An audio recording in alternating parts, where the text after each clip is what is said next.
বাংলাদেশের জনগণকে ভয় ভীতি দেখানোর জন্য তারা বিভিন্ন স্থাপনা ভাঙচুর করতেছে। তারা কিন্তু ওসমান হাদির হত্যাকারীদের বিচারের দাবিতে আন্দোলন করতেছে না, তারা আন্দোলন করতেছে নিজের স্বার্থে আন্দোলন করতেছে। এই যে ডেইলি স্টার আর প্রথম আলোর অফিস তারা কেন ভাঙচুর করতেছে? তারা যদি ওসমান হাদির হত্যাকারীদের বিচারের দাবিতে আন্দোলন করে থাকে তাহলে ডেইলি স্টার আর প্রথম আলোর অফিস তারা কেন ভাঙবে? ঢাকা 32 নম্বর কেন ভাঙবে? তারা চাইতে আছে মবের রাজত্ব কায়েম করার জন্য বাংলাদেশের ভিতরে। এখন বাংলাদেশের জনগণকে সিদ্ধান্ত নিতে হবে আগামী বাংলাদেশের জন্য কাদেরকে নির্বাচিত করবেন। কি যারা ভাঙচুরের রাজনীতি করতে আছে তাদেরকে নির্বাচিত করবেন, না যারা গড়ার রাজনীতি করতে আছে তাদেরকে নির্বাচিত করবেন? সিদ্ধান্ত আপনার হাতে। এই যে মবের রাজত্ব যারা কায়েম করতে চায় তারা বাংলাদেশের জনগণকে ভয় ভীতি দেখাইতে আছে, বাংলাদেশটাকে অস্থির করে তুলতে আছে, নির্বাচনটা বানচাল করার জন্য, শুধু বিএনপিকে নির্বাচনের মাঠ থেকে সরানোর জন্য এই ষড়যন্ত্রগুলো করতে আছে। ইনকিলাব মঞ্চের নেতা ওসমান হাদিকে কারা হত্যা করেছিল? কারা এর পরিকল্পনাকারী? কারা এই হত্যা বাস্তবায়ন করেছিল? ওই বিদেশে বসে থাকা দুই বন্ড, এক বন্ড ইলিয়াস হোসেন, আরেক বন্ড ফিনাকি ভট্টাচার্য। এই দুই বন্ড বিদেশে বসে নির্দেশনা দিত। বাংলাদেশে থাকা বটবাহিনীর কিলাররা এই হত্যাকাণ্ড বাস্তবায়ন করেছে। এই জন্যই বাস্তবায়ন করেছে বাংলাদেশে একটা বিশৃঙ্খলা লাগানোর জন্য।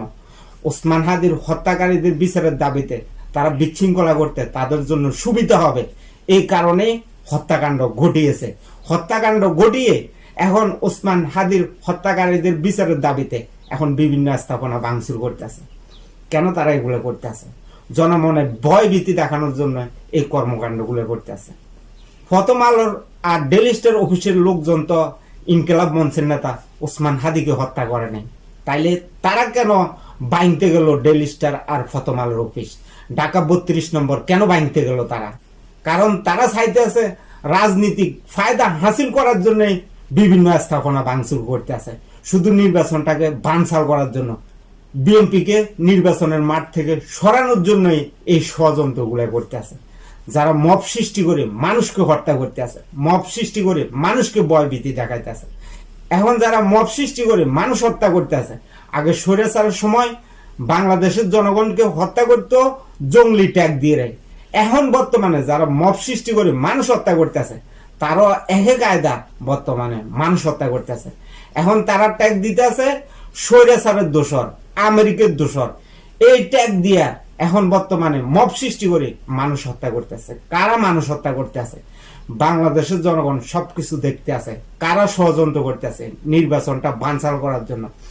যদি নির্বাচনটা বানচাল করতে পারে তাদের জন্য ক্ষমতা যাওয়া সহজ হয়ে যায়। বিএনপিকে যদি নির্বাচনের মাঠ থেকে সরানো যায় তাহলে তাদের ক্ষমতা যাওয়া সহজ হয়ে যায়। বিএনপি যদি থাকে তারা তো আর জনগণের ভোটে রাষ্ট্র পরিচালনার দায়িত্ব পাওয়ার তাদের কোনো সম্ভাবনা নাই। এই কারণেই বিএনপিকে আগে সরাতে হবে, তারপরে নির্বাচনের আয়োজন করতে হবে।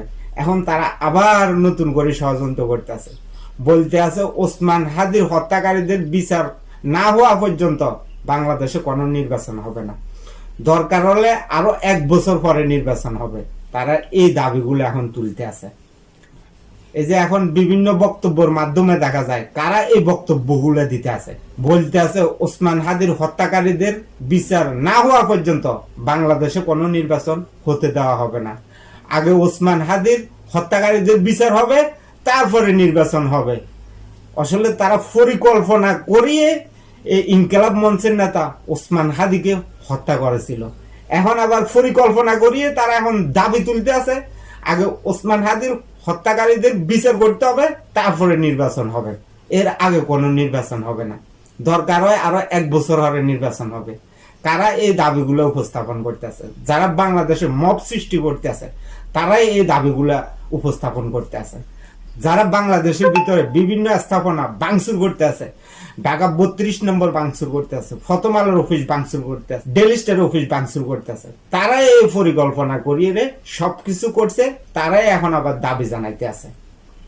তো বাংলাদেশের জনগণকে সঠিক সিদ্ধান্ত নিতে হবে কাদেরকে নির্বাচিত করলে বাংলাদেশের জনগণ নিরাপদ থাকবে, বাংলাদেশ নিরাপদ থাকবে, গণতন্ত্র প্রতিষ্ঠা হবে, মানুষের কথা বলার স্বাধীনতা থাকবে, ন্যায় বিচার প্রতিষ্ঠা হবে, বাংলাদেশের জনগণকে সিদ্ধান্ত নিতে হবে। সিদ্ধান্ত আপনার হাতে।